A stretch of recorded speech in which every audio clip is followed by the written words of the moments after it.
And we continue with this. This week, Louisiana's two senators were involved in economic matters on the floor of the Senate. Senator Bill Cassidy was discussing the National Flood Insurance Program, which covers 4.7 million people in the state, or across the country, I should say. Deadlines are rapidly creeping up on the NFIP. We have to reauthorize it so it doesn't expire on September 30th. My colleague, Senator John Kennedy, is sponsoring that straight-up reauthorization.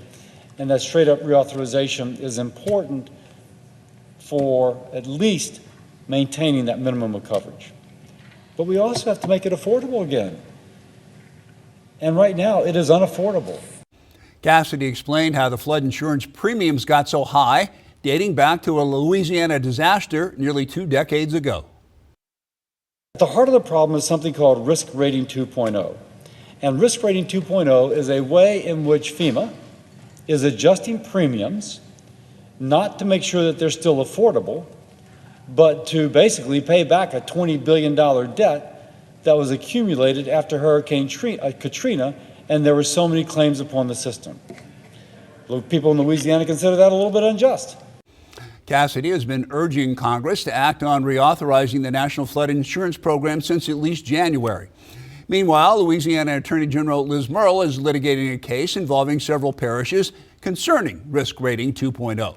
She says they're waiting on a judge's ruling that will determine whether Louisiana can obtain access to the information FEMA uses to set the flood insurance rates.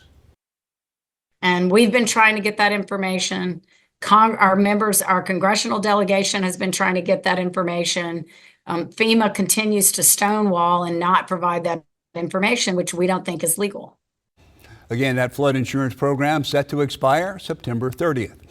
And Cassidy is also sponsoring a Louisiana Energy Security Summit. That'll be October 16th in Baton Rouge.